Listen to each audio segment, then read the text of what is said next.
बड़ी खबर के साथ जो मनीष सिसोदिया से जुड़ी हुई है। मनीष सिसोदिया की जमानत याचिका पर आज सुनवाई होनी है।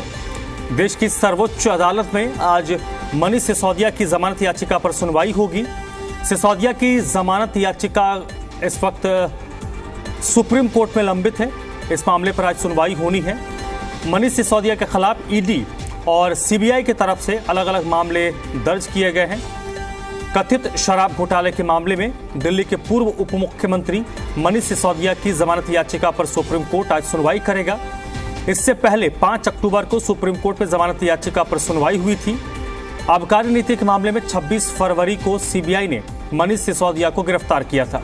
इसके बाद इसी मामले में मनी लॉन्ड्रिंग केस में ईडी ने 9 मार्च को उन्हें गिरफ्तार किया।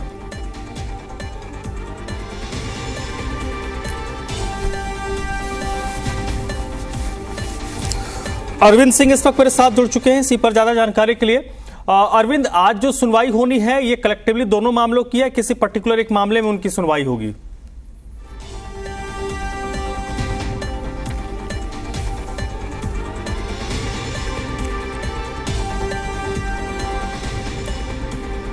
अरविंद, आपको मेरी आवाज आ रही है? और लगता है अभी संपर्क नहीं हो पाया है। तो मनीष सिसोदिया के लिए आज का दिन बहुत अहम है क्योंकि मनीष सिसोदिया की जमानत याचिका पर देश की सर्वोच्च अदालत आज सुनवाई करने वाली है।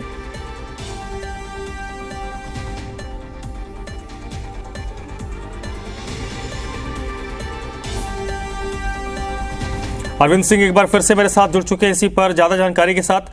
अरविंद, आज किस मामले पर सुनवाई है? ईडी के मामले पे या फिर सीबीआई के मामले में? देखिए, दोनों जांच एजेंसियों की तरफ से जो केस दर्ज किया गया है उसमें एक साथ मनीष सिसोदिया की जमानत याचिका पर सुप्रीम कोर्ट में सुनवाई हो रही है। और पिछली बार भी इस मामले में बहुत विस्तार से सुनवाई हुई थी और अभिषेक मनु सिंघवी और ईडी की तरफ से जो एएसपी राजीव उन्होंने अपनी बात रखी थी। लेकिन पिछली सुनवाई के दौरान सुप्रीम कोर्ट ने कई सख्त सवाल पूछे थे जांच एजेंसी से और कोर्ट का ये कहना था कि खास तौर से मनी लॉन्ड्रिंग के मामले की जब हम बात करते हैं तो इस आरोप को साबित करने के लिए एक एविडेंस की चेन साबित करनी होगी जांच एजेंसी को।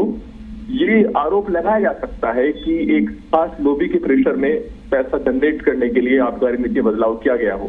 लेकिन मनी लॉन्ड्रिंग का आरोप तभी साबित हो सकता है जब रिश्वत लेने या देने के सीधे तौर पर सबूत हो। और कोर्ट ने यह भी कहा था कि प्रीमा फेसी ऐसा लगता है कि इस मामले में जो आरोपी से सरकारी गवाह बने हैं दिनेश अरोड़ा, उनके बयान के अलावा उनके पास कोई ऐसा पुख्ता सबूत नहीं है जिसके जरिए साबित होता हो। तो कई सब सवाल थे सुप्रीम कोर्ट, हालांकि जांच एजेंसी की तरफ से उन पर सफाई देने की कोशिश की गई, लेकिन जमानत अर्जी पर आज भी सुनवाई जारी रहेगी। इससे पहले इसी सुनवाई के दौरान कोर्ट ने एक बार ये भी पूछा था कि अगर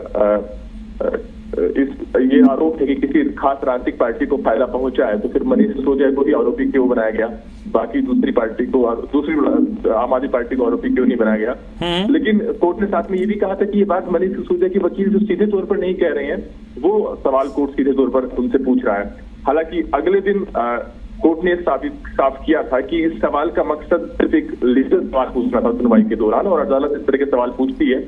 इसका मतलब ये नहीं था कि किसी पार्टी विशेष को आरोपी बनाया ही जाना चाहिए और कोर्ट के इस सवाल को इसी तरीके से लिया जाना चाहिए था।